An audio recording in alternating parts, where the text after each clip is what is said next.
تو اپنی محبوبہ کو اس کے شوہر کے خلاف ورغلایا جائے اور شوہر کے بستر پر جرم کا ارتکاب کیا جائے، یہ انتہائی ظلم ہے. ایسا ظلم ہے کہ اس کا مال و متاع اور زندگی کا سارا اثاثہ اس سے چھین لیا جائے تو ایسا ظلم نہ ہوگا. یہ ظلم ان تمام یعنی مال و متاع چھیننے اور سارا اثاثہ چھیننے سے بڑھ کر ظلم ہے. یہی وجہ ہے کہ شوہر کو اس سے سخت تکلیف ہوتی ہے. اس ظلم کے مساوی صرف یہی ظلم ہو سکتا ہے کہ شوہر کو قتل کر دیا جائے. بس عاشق کے لیے بدکاری اور زنا سے بڑھ کر کوئی جرم اور کوئی گناہ نہیں. شوہر بیوی میں کسی نہ کسی قسم کی کوئی نہ کوئی مس انڈرسٹینڈنگ ہو ہی جاتی، کیونکہ شیطان سب سے زیادہ یہاں کام کر رہا ہوتا ہے، اور پھر ختم بھی ہو جاتی ہے، پھر ٹھیک بھی ہو جاتے ہیں، پھر پیدا ہو جاتی، پھر ختم ہو جاتی. Very natural. سورج ڈوبتا ہے، پھر نکل آتا ہے، پھر ڈوبتا ہے. ہسبینڈ وائف کی محبت میں یہ اپس اینڈ ڈاؤن ہوتے رہتے ہیں. Very natural. کوئی بھی جوڑا اس سے خالی نہیں. کسی سے بھی بات کر لو، ہر جگہ یہ ہوگا. وہ فطرت الوحی بالکل ایک نیچرل چیز تھی. اور اس میں بھی ایک بڑی راحت ہوتی ہے کہ اللہ تعالیٰ بندے کو، کیونکہ زندگی صرف جذبات میں نہیں گزر سکتی. اگر ہر وقت انسان جذبات میں ہی رہے تو اس نے کوئی عقل کا کام کہاں کرنا ہے، کوئی اور زندگی کا مقاصد کہاں سے پورا کرے گا. ہر وقت انسان ایک ایکسائٹمنٹ میں اور ایک جذباتی کیفیت میں گھومتا پھرتا رہے. اس لیے اللہ کی بڑی مہربانی ہے کہ وہ اس میں اوپر نیچے انسان کو موقع دیتا ہے. اور پھر رات کے بعد جب صبح نکلتی تو صبح کتنی حسین ہوتی ہے، کتنی خوبصورت ہوتی. جو لوگ سوتے ہیں وہ تو اس کو نہیں سمجھ سکتے، لیکن جو لوگ صبح جاگ کے باہر آسمان دیکھتے ہیں، مناظر باہر کے دیکھتے ہیں، پورے دن میں سب سے زیادہ حسین وقت وہ ہوتا ہے، لیکن وہ رات کے بعد آتا ہے. ایسے ہی تعلقات میں بھی ناراضگی، ادھر ادھر تھوڑی سی بے نیازی، بے رخی، اور اس کے بعد پھر جب صلح ہوتی ہے تو وہ بہت خوبصورت ہوتی. تو اللہ تعالیٰ کمپنسیٹ کر دیتا ہے دنیا میں ہی. ایسے میں وہ جو بیچ میں فطرت الوحی ہوتا ہے نا، وہ جو ٹائم ہوتا ہے جس میں دونوں ایک دوسرے سے خاموشی کا دور چل رہا ہوتا ہے، یا کوئی بھی ایک دوسرے سے کولڈ وار سی یا کولڈ پیریڈ ہوتا ہے، اس میں بہت چانسز ہوتے ہیں کہ کوئی تیسرا بیچ میں انٹرفیئر کر جائے، کیونکہ اس میں انسان کے اندر ایک غصہ، ایک ریزینٹمنٹ اور ایک انتقام کا جذبہ بھی بعض اوقات ابھرنے لگتا ہے کہ ٹھیک ہے یہ ایسا کرتا ہے تو میں بھی اس کو مزہ چکھاتی. اتنے میں کوئی بھی بیچ میں ٹپک گیا، بس وہیں سے کام خراب ہو گیا. تو وہ کوئی ریسکیو کا مقام نہیں ہے، یا کوئی ایسی چیز نہیں ہے کہ جس میں آپ کو بہت خوشگوار مستقبل ملنے والا ہے اور آپ اس مصیبت سے نکلنے والی ہیں. نہیں، وہ تو ایک بہت بڑی بلا ہے. شیطان ہمیشہ خوبصورت شکل میں ہی آتا ہے. زین لہم الشیطان اعمالہم، وہ سبز باغ دکھاتا ہے، وہ برائیوں کو حسین بنا کے دکھاتا ہے اور انسان کی عقل پہ پردہ ڈال دیتا ہے. تو ایسی صورت میں یہ وہ وقت ہوتا ہے کہ جس میں کوئی تیسرا بہت آسانی سے دو کے بیچ میں آ سکتا ہے، وہ کوئی بھی ہو سکتا ہے. تو ایسے میں اگر کوئی کسی کو اس کے شوہر سے بدگمان کرتا ہے تو یہ بہت بڑا جرم ہے. یہ حق اگر جہاد کے لیے گئے ہوئے کسی غازی یا مجاہد فی سبیل اللہ کا ہے. بعض اوقات ایسا ہوتا ہے نا کہ لانگر ٹائم کے لیے ہسبینڈز کو کسی ڈیوٹی پہ آف ہونا پڑتا ہے، فیملی سے دور ہوتے ہیں. بعض جابز ہی ایسی ہوتی ہیں کہ وہ فیملی کو وہاں رکھ ہی نہیں سکتے. اب اس میں بیویوں پہ بہت بڑی ذمہ داری آ جاتی اور بہت فرسٹریشن ہوتی. تو ایسے میں کبھی کسی کی مدد نہ لیں، چاہے کتنی بھی تکلیف سے گزرے، کیونکہ کوئی تھرڈ پرسن مدد کے بہانے ہمدردی کر کے رخنا اندازی کر سکتا ہے. ایسے میں ایکسٹرا کیئرفل ہونے کی ضرورت ہے. تو بہرحال غازی یا مجاہد فی سبیل اللہ کے پیچھے اگر کوئی اس کے گھر پہ ڈاکہ ڈالتا ہے، مال نہیں چراتا، عزت لیتا ہے، تو یہ مجرم قیامت کے دن اس مجاہد کے سامنے کھڑا کیا جائے گا اور اسے اللہ کی جانب سے حکم ہوگا، خذ من حسناتہ ما شئت، جتنا چاہو اس کی نیکیوں میں سے لے لو. اس جملے کے بعد آن حضرت صلی اللہ علیہ وسلم نے ارشاد فرمایا، فما ظنکم، اب تمہارا کیا خیال ہے، کیا خیال کر سکتے ہو، یعنی اب تم سمجھ سکتے ہو کہ اس کے پاس اس کی کیا نیکیاں باقی رہ جائیں گی، وہ کیا چھوڑے گا. جسے یہ اختیار دے دیا جائے کہ یہاں سے جو جی چاہے لے لو، وہ کہے گا ساری نیکیاں مجھے مل جائیں اس کی.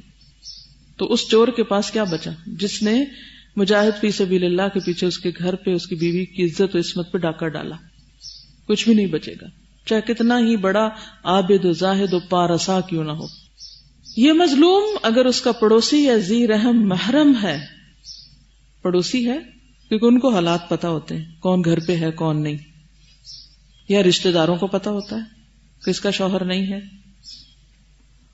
اور اس کی بیوی کے ساتھ اس نے ایسا فیل کیا، کیونکہ بعض اوقات کمبائنڈ فیملی سسٹم ہوتا ہے، شوہر باہر چلے جاتے ہیں، بیویاں پیچھے سسرال میں ان کو رہنا لازم پڑتا ہے، جہاں دیور جیٹھ بھی ہیں اور رشتہ دار بھی ہیں نامحرم، تو بعض اوقات پھر ایسے رشتوں کی طرف سے کوئی زیادتی ہو سکتی ہے. اور اب تو دنیا میں حالات اب کیا ہمیشہ ہی شاید ہوں گے اور حد سے بڑھ گئے ہیں کہ بعض اوقات اپنے حقیقی بھائی بھی ایسے جرم سے باز نہیں آتے. انسسٹ کے بارے میں آپ سب نے سنی رکھا ہوگا کہ جہاں نشے کی حالت میں خاص طور پر اپنے رشتے یعنی باپ بھائی ایسے رشتے جو ہیں وہ بھی ظلم و زیادتی کر بیٹھتے ہیں. تو اگر کسی ایسے نے ایسا فیل کیا تو اس ظلم کے ساتھ دوسرے کئی مظالم شامل ہو جائیں گے. اس نے پڑوسی پر ظلم کیا، ذی رحم کی حرمت توڑی، اور یہ معلوم ہے کہ پڑوسی کی حرمت توڑنے والا اور قاطع رحم جنت میں داخل نہیں ہوگا. یہ اتنا بڑا جرم ہے. عاشق اگر معشوق کے وصل کے لیے شیاطین سے جادو کے ذریعے یا کسی اور طریقے پر امداد چاہتا ہے تو یہ ایک مزید جرم اور ظلم ہے. اور بھی ظلم، یہ ظلم اسے شرک کی طرف کھینچ لے جائے گا. جادو بجائے خود کفر ہے، اور اگر یہ کام خود اس نے نہیں کیا، اس کے لیے کسی دوسرے نے کیا ہے، تو یہ بات یقینی ہے کہ یہ اس کفر پر راضی ہے، کیونکہ اسی مقصد کے لیے کیا گیا ہے، اور یہ بلا جبر و اکراہ اس پر راضی اور رضامند ہے، اور ایسا کرنا بھی قریب بکفر ہے. مقصد یہ ہے کہ اس بارے میں عاشق کے ساتھ کسی قسم کا تعاون اور امداد کی جائے تو وہ اسم اور عدوان، ظلم و جور اور جرم و گناہ میں تعاون اور اس کی امداد ہے. یعنی اگر کوئی کسی کا صرف میسج اٹھا کے بھی لے جاتا ہے نا دوسرے تک، تو وہ بھی ظلم میں شامل ہو رہا ہے، وہ بھی ویسا ہی شریک ہے. تو بعض اوقات ایسے غلط کام میں فرینڈز جو ہوتی ہیں، دوست جو ہوتی ہیں، وہ بڑی مددگار ہوتی. مثلا ایک لڑکی کو ماں باپ کی طرف سے سخت پابندی، وہ نہ نکل سکتی ہے، نہ کوئی آ سکتا ہے، نہ جا سکتا ہے. اب یہاں رکھنا اندازی کیسے ہوتی ہے؟ ایسی ہی دوستوں کے ذریعے. اب ایسی دوستیں جو کسی حرام تعلق کو قائم رکھنے میں، آگے بڑھانے میں مدد دے رہی ہیں، وہ بھی ظلم کا ساتھ دے رہی ہیں، وہ بھی جرم میں شریک ہے. عاشق کی غرض اور مطلب کے حصول کے لیے ظلم متعدی ہوتا ہے، کنٹیجیس ہوتا ہے. اس سے جو ضرر اور نقصان ہوتا ہے بالکل واضح اور ظاہر ہے. جب عاشق اپنے مقصد میں کامیاب ہو جائے اور معشوق اس کا ہو رہے تو اس کے بعد معشوق کے مطالبات کا سلسلہ شروع ہو جاتا ہے. یعنی عاشق نے معشوق کو اپنا بنا لیا، رام کر لیا. وہ بیچ میں سے جو اب تھے سارے، انہوں نے اس منزل تک پہنچا دیا اس کو. پہلے تو وہ لڑکی ہاتھ نہیں آ رہی تھی، اب وہ بھی مائل ہو گئی، رام ہو گئی. ٹھیک، اب مزید کیا ہو رہا ہے؟ اب کیا ہے؟ اس لڑکی کے مطالبے شروع ہو گئے. اب عاشق کے لیے ضروری ہو جاتا ہے کہ معشوق کے مطالبات پورے کرے. دونوں عاشق اور معشوق ایک دوسرے کے معین و مددگار بن جاتے ہیں. دونوں ایک دوسرے کی اعانت کی خاطر ظلم و عدوان پر اتر آتے ہیں. معشوقہ اپنے عاشق کے اہل و عیال اور قرابت داروں پر، اگر باندھی ہے تو اپنے سید و آقا پر، اور اس کی بیوی پر ظلم و زیادتی کرنے میں اس کی شریک ہوتی ہے. مثلا اگر کوئی شادی شدہ عورت ہے، بچے ہیں، اس کے گھر ہے، میاں بیوی اچھے بھلے رہ رہے ہیں، اتنے میں کوئی تیسری لڑکی بیچ میں آ جاتی اور کسی عورت کے شوہر کے اوپر دام ڈالنے لگتی ہے یا ڈورے ڈالنے لگتی اور اس کو اپنی طرف مائل کر ہی لیتی. اب اس کو کہتی کہ میں تم سے شادی کروں، وہ بھی تیار ہو گیا شادی کرنے کو، لیکن یہ لڑکی شرط یہ عائد کرتی ہے کہ میں شادی جب کروں گی جب تم پہلی بیوی کو طلاق دو گے، اس کا گھر جاڑو گے. اب چونکہ اس عاشق کو اس معشوقہ کی بات ماننی ہے، لہذا وہ بلا وجہ کیا کرتا ہے؟ پہلی بیوی کو طلاق دے دیتا ہے. اب وہ لڑکی جو ہے، جو پہلی بیوی ہے، اس کی پروٹیکشن گئی، اس کے بچے رولے، وہ نسل برباد ہوئی. تو یہاں سے مزید ظلم کے دروازے کھل گئے اور ظلم و عدوان میں اس کی اعانت کرتی ہے. اسی طرح عاشق اپنے معشوق کے اہل و عیال اور قرابت داروں پر ظلم کرتا اور کراتا ہے. ان کو اس سے بدگمان کر دیتا ہے، ان کی بے عزتی کرواتا ہے، اٹھا کے لے آتا ہے، اس کو بگا کے لے آتا ہے، یا ان سے کاٹ کے رکھ دیتا ہے، کیونکہ وہ سمجھاتے ہیں اپنی بچی کو کہ یہ تمہارے حق میں ٹھیک نہیں. کئی دفعہ ایسا ہوتا ہے نا کہ لڑکی کی ضد ہوتی ہے کہ فلاں آدمی سے شادی کریں، ماں باپ کو پتا ہے وہ شادی شدہ ہے لڑکا، اس کے بچے ہیں، وہ تمہارا حق نہیں دے سکے گا. تو اب اس لڑکے کا طریقہ کیا ہوگا کہ وہ اس لڑکی کو ماں باپ سے ہی بدگمان کر دے گا، انہی سے کاٹ دے گا، کیونکہ اس کو یہ ڈر ہے کہ یہ لڑکی اگر ماں باپ سے ملتی رہی تو وہ اس کو واپس پلٹا لیں گے. غرض عاشق و معشوق دونوں اپنی اپنی اغراض کی خاطر اللہ کے بندوں پر ظلم کرتے اور ظلم کراتے ہیں. ظلم کرنے میں ایک دوسرے کی اعانت و امداد کرتے ہیں. سارے مظالم دونوں کے اشتراک سے ہوتے ہیں اور ساری قباحتیں ایک دوسرے کے تعاون سے وقوع میں آتی ہیں. ایک دوسرے کے ساتھی بن جاتے ہیں ظلم کرنے میں دوسروں پر. یہ تو ایک عام عادت ہو گئی کہ عاشق ایسے ایسے کاموں میں اپنے معشوق کی اعانت کرتا ہے جو سراسر ظلم ہے. بسا اوقات معشوق کے لیے ایسا منصب حاصل کرنے کی کوشش کرتا ہے جس کا وہ قطعی اہل نہیں ہوتا، یعنی اس بنا پہ ایسے عہدے دے دیے جاتے ہیں جو وہ سنبھال نہیں سکتے. نیز حرام و ناجائز مال کی تحصیل میں وہ معشوق کی اعانت اور امداد کرتا ہے، یعنی چوری چکاری وغیرہ بھی. اگر اس کا معشوق کسی سے مخاصمت اور جھگڑا کرتا ہے تو عاشق اپنے معشوق ہی کی طرفداری اور جانبداری کرتا ہے، چاہے وہ ظالم ہی کیوں نہ ہو.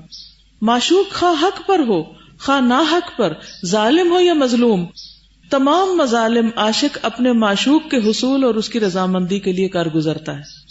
اس کے حصول اور رضامندی کے لیے لوگوں پر نظر ڈالتا ہے اور مال کی تحصیل کے لیے طرح طرح کے ہیلے اور فریب کرتا ہے. معشوق تک پہنچنے اور اسے راضی کرنے کے لیے سرقہ، چوری، غصب، خیانت، ڈاکہ زنی، نقب زنی اور اس قسم کے بے شمار جرائم کا ارتکاب کرتا ہے. بعض اوقات یہاں تک نوبت جا پہنچتی ہے کہ خون حرام اور خون ناحق سے بھی اپنا دامن آلودہ کرنے سے باز نہیں رہتا. بہت سے قتل ہوتے ہی اس وجہ سے. یہ اور اس قسم کی بے شمار آفتیں عشق اور حسن پرستی میں موجود ہیں. بعض اوقات عشق کفر تک پہنچا دیتا ہے. بہت سے ایسے واقعات ملتے ہیں کہ کچھ لوگ اسلام میں پیدا ہوئے مگر عشق نے انہیں عیسائی بنا دیا. مساجد کے بعض مؤذن تک عشق کی خاطر عیسائی بن گئی. نہیں، یعنی عام لوگ، بعض اوقات دینی لوگ بھی اس فتنے میں مبتلا ہو جاتے ہیں. ایک مؤذن کا واقعہ ہے کہ اس نے مسجد کی چھت سے ایک عیسائی کی خوبصورت لڑکی کو دیکھ لیا اور اس پر شیفتہ ہو گیا، یعنی فریفتہ ہو گیا. اسی وقت وہ مسجد کی چھت سے اترا اور اس لڑکی کے پاس پہنچا اور اس سے شادی کی درخواست کی.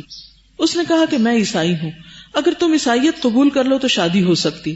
اس نے اسی وقت عیسائیت قبول کر کے شادی کر لی. لیکن خدا کی شان ابھی اس سے خلوت بھی نہیں کرنے پایا تھا، نہیں الگ بیٹھا ہی نہیں تھا اس کے ساتھ کہ دنیا سے چلتا بنا.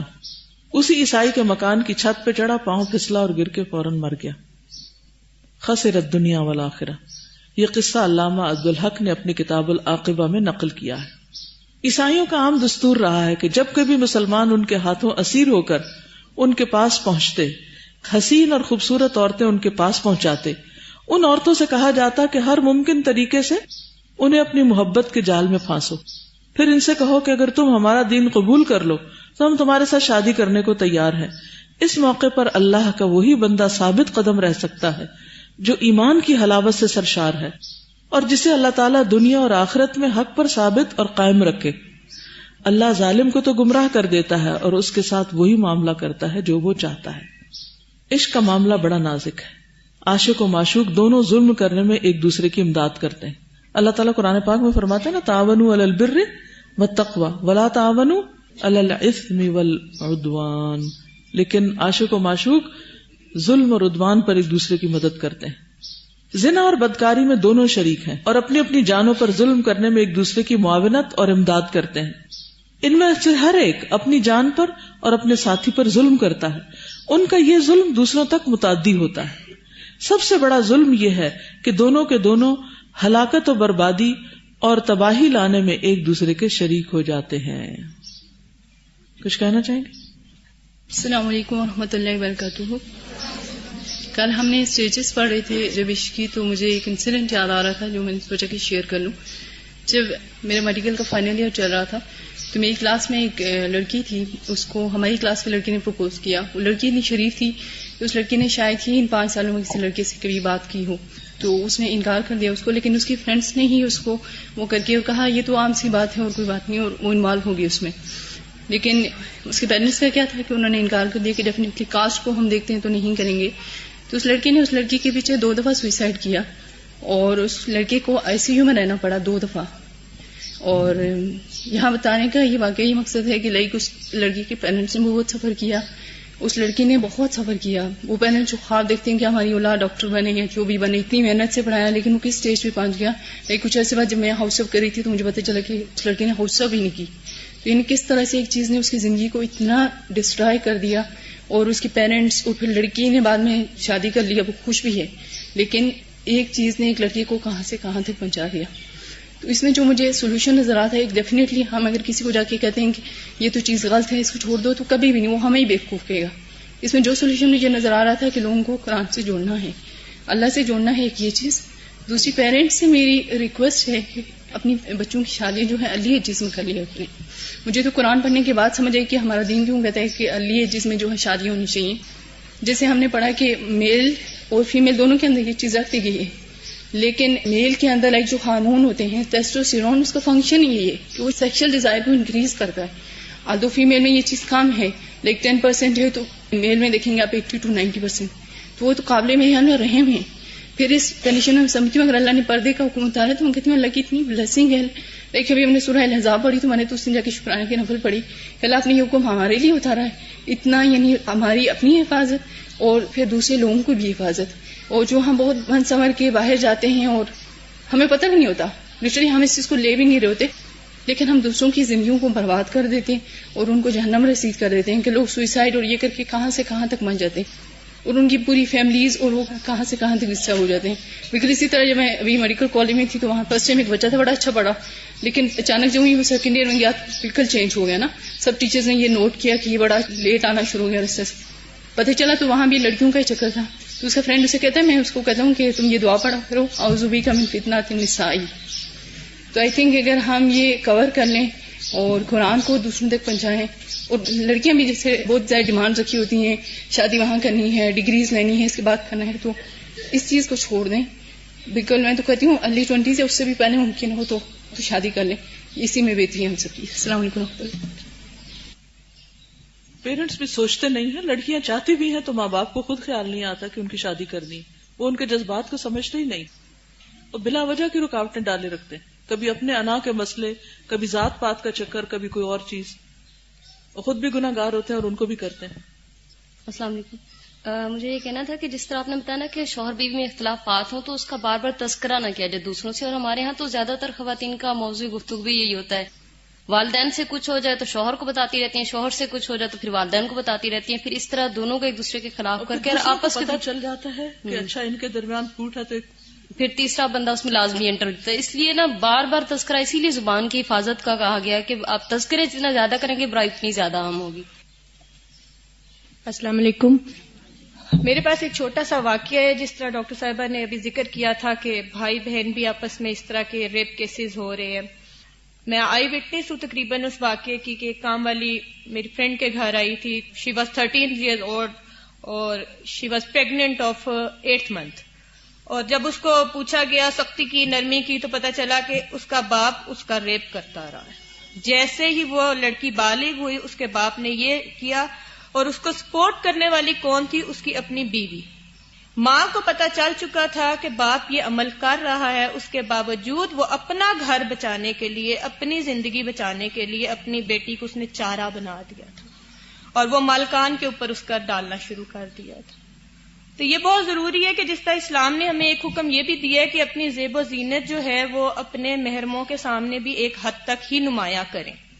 بھائی ہو گئے، چچا ہو گئے، باپ ہو گئے، جو بھی مرد ہے نا اس کے سامنے بالکل، کیونکہ وہ شیطان ہے، وسوسہ ڈالے گا. اور آج کل بیٹیاں بھی میں دیکھتی ہوں کہ جب بڑی ہوتی ہیں، تیار شیار ہوتی ہیں، تو باپ ایک نیچرلی ایک چیز ہے کہ ہم لوگ بھی اسی طرح کرتے تھے کہ والد صاحب کو سب سے پہلے دکھاتے تھے، لیکن وہ بھی ایک لمٹ میں رکھیں.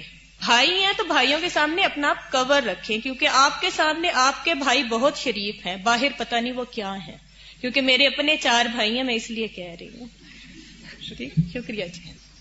اصل بات جو سمجھ آتی وہ یہی کہ اللہ سبحانہ و تعالیٰ نے جو رہنمائی دی ہے یہ رحمت ہے، شفا ہے، اور ہمارے ہی فائدے کے لیے ہے. کیونکہ اللہ ہم سے محبت کرتا ہے، اس نے ہمیں بنایا ہے، اس کو پتہ ہے ہماری ضرورت کیا ہے، ہمارے لیے کیا اچھا اور کیا برا. لہٰذا اگر ہماری عقل میں نہ بھی آئے تو صرف اس لیے لے لیں کہ یہ انتہائی مہربان رب کی طرف سے میرے لیے ہے اور اسی میں میرا فائدہ ہے اور مجھے وہی کرنا ہے جو وہ چاہتا ہے. پھر یہ لکھتے ہیں عشق میں ہمہ قسم کی خرابیاں اور مظالم موجود ہیں. کہیں معشوق خدا ناترس ہے تو اپنے عاشق کو بھی موت کے گھاٹ اتار دیتا ہے. معشوقان عشوگر یعنی ادائیں کرنے والے، معشوقان عشوگر کا تو یہ ایک عام دستور ہے، یعنی وہ اپنی اداؤں سے دوسروں کو اپنی طرف لبھاتے ہیں، جیسے میک اپ کر کے اور بہت خوبصورت اور اٹریکٹیو بن کے ادائیں کر کے دوسرے مردوں کا دل لبھانا، کہ عشاق کو طرح طرح کے لالچ میں ڈال دیتے ہیں، یعنی آنکھوں سے اشارے، ایسی معنی خیز مسکراہٹیں اور ایسی حرکتیں کہ جس سے دوسرا کسی غلط فہمی میں مبتلا ہو جائے. ہر گھڑی مختلف طریقوں سے اپنے آپ کو مزین اور آراستہ کر کے یعنی بیوٹیفائی کر کے اپنے آپ کو عاشق کو اپنی طرف متوجہ اور مائل کرتے ہیں، یعنی ان کی توجہ حاصل کرنے کی کوشش کرتے ہیں. ہر امکانی طریقے سے اس پر ڈورے ڈالتے اور اسے شیفتہ بناتے ہیں تاکہ عاشق سے زیادہ مال و زر کھینچیں. یعنی بعض اوقات یہ صرف اس کے عہدے یا اس کے مال سے فائدہ اٹھانے کے ہیلے ہوتے ہیں اور کچھ بھی نہیں، صرف فلرٹنگ ہے، کوئی بھی اس میں سنجیدگی نہیں، کچھ بھی نہیں، دوسرے کو صرف بے وقوف بنایا جاتا ہے. بسا اوقات وہ اس وقت تک عاشق کو اپنے اوپر قابو نہیں پانے دیتے جب تک اپنی تمام اغراض پوری نہ کر لیں. وہ ایک کے بعد ایک مطالبہ لاتے ہیں، اگر تم اتنے ہی سچے ہو تو پھر پہلے میرا یہ کام کرو، پھر یہ. اور اب تو بہت سے ایسے کام نکلوانے کے لیے عورتیں اپنے آپ کو پیش کرتی ہیں. ایسا اس لیے کرتے ہیں کہ عاشق اپنی حاجت براری کر کے کہیں ان سے بے پرواہ نہ ہو جائے، یعنی ساری اغراض مفاد مقصد پورا کر کے پھر اس کے بعد اس کی کوئی بات مانی جائے، ورنہ ایسا نہ ہو کہ پہلے ہی مان لی جائے تو پھر تو وہ ہاتھ ہی نہیں آئے گا. اس طرح معشوق اپنے عاشق پر ظلم کرتا ہے، اس سے غلط کام کرواتا ہے. بعض اوقات ایسا بھی ہوتا ہے کہ عاشق کو قتل کر دیتا ہے تاکہ ہمیشہ کے لیے اس سے نجات پالے، خصوصاً اس وقت جب معشوق کسی اور سے ملنے لگتا ہے.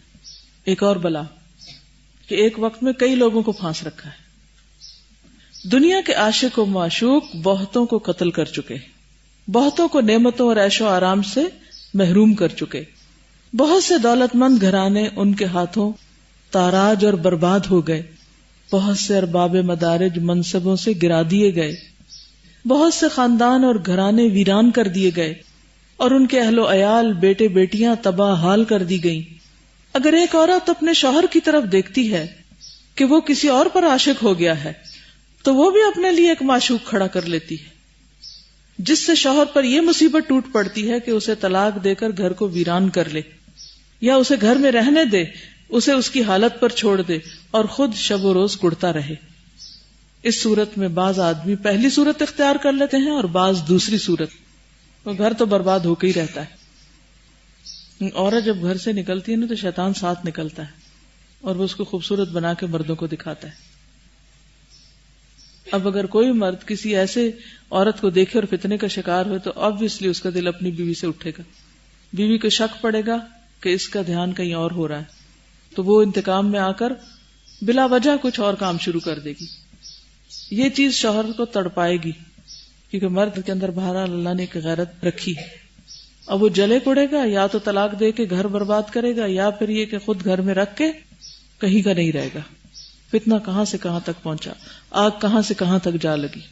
کیونکہ آگ کی جو خصوصیت ہے نا وہ پھیلنا ہوتا ہے، وہ کنٹیجیس ہوتی، یعنی جس طرح کوئی جراثیم پھیلتے ہیں، وہ ایک جگہ نہیں رہتی کہ وہ لگی تو پھر گھر جلا کے چھوڑے گی، پھیلتی جائے گی، ایک سے دوسرا، دوسرے سے تیسرا، تیسرے سے چوتھا، پورا خاندان متاثر ہو کے رہ جائے گا. عقل مند اور ہوش مند انسانوں کا فرض ہے کہ وہ پوری ہوشیاری اور مستعدی سے عشق کے دروازے اپنے اوپر بند کر لیں تاکہ وہ ان مصائب اور آلام اور تکالیف اور اذیات کا شکار نہ بننے پائیں. اب آندھی آ رہی ہو تو کیا کرنا چاہیے؟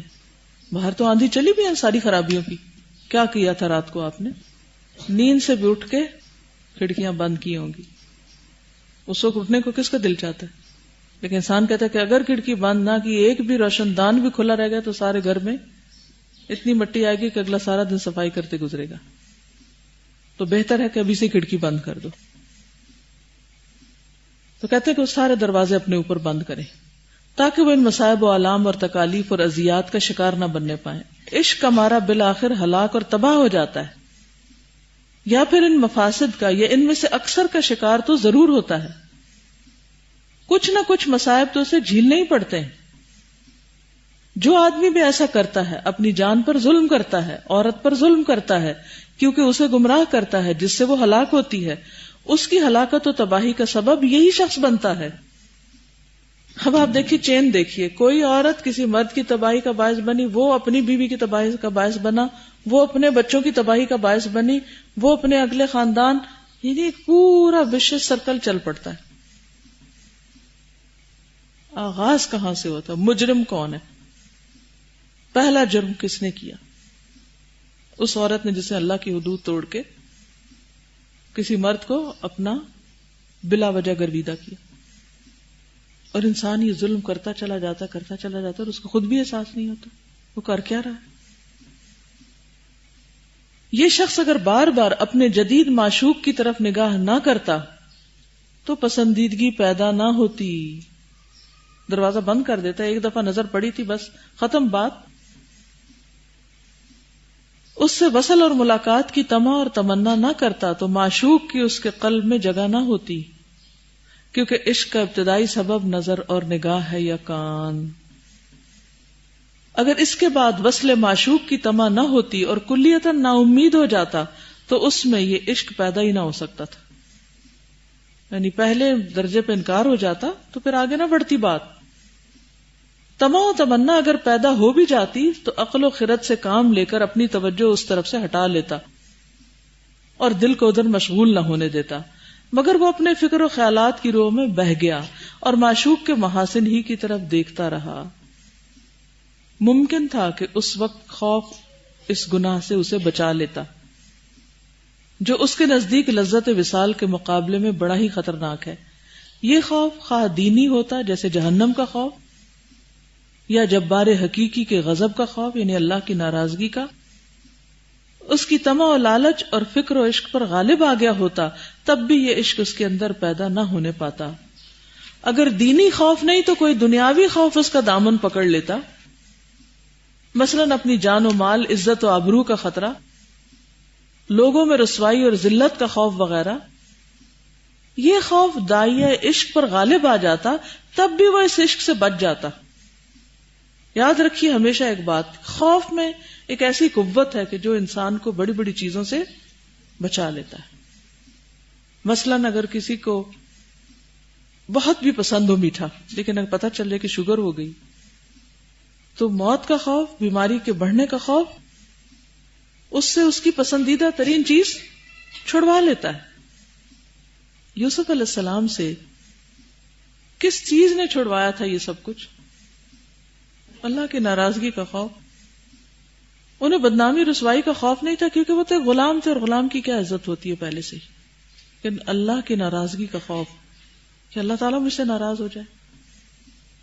اسی لیے آپ دیکھیں کہ جب ان کو سب کچھ بھی مل جاتا ہے تو ان کا دل دنیا میں پھر بھی نہیں. وہ کہتے ہیں فاطر السماوات والارض انت ولی فی الدنیا والآخرہ توفنی مسلما والحقنی بالصالحین.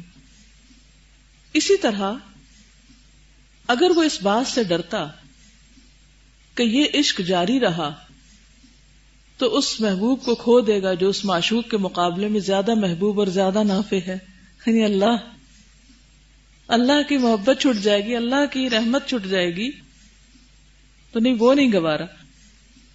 اور اس کی محبت کو معشوق کی محبت پر ترجیح دیتا، تب بھی یہ عشق کی مصیبت اس سے ٹل جاتی. یہ جو شروع میں ٹپس بتائی گئی تھی نا، اس میں یہ اب یہ شامل کرنے ساتھ یہ تمام صورتیں اگر مفقود ہو جاتی ہیں اور یہ تمام موانعات یعنی رکاوٹیں اسے عشق سے باز رکھنے میں ناکام ثابت ہوتے ہیں تو اس کے قلب پر پوری طرح عشق مسلط ہو جاتا ہے. اس کا قلب پوری طرح اس معشوق کی طرف جھک جاتا ہے اور وہ ہر قسم کی مصیبتوں کا شکار بن کر رہ جاتا ہے. اگر کہا جائے ایبش ہما گفتی ہنرش نیز بگو، کیا مطلب؟ یعنی عشق کے عیب تو سارے بتا دیے، ہما گفتی سارا وقت اسی کی باتیں کی ہیں تم نے، ہنرش نیز بگو اب اس کی کوئی خوبیاں بھی بیان کرو عشق کی. تم نے عشق کی ساری مصیبتیں، آفتیں، مضرتیں اور مفاسد تو بیان کر دیے لیکن کچھ اس کے فوائد کا بھی ذکر کر دیتے. تو کل انشاءاللہ پھر دوسرا رخ دیکھیں گے اور پھر آخر میں کنکلوژن بھی آئے گا. ٹھیک ہے, آج کے لیے اتنا ہی کافی ہے. سبحانک اللہم و بحمدک نشہد ان لا الہ الا انت نستغفرک و نتوب الیک. السلام علیکم و رحمۃ اللہ وبرکاتہ.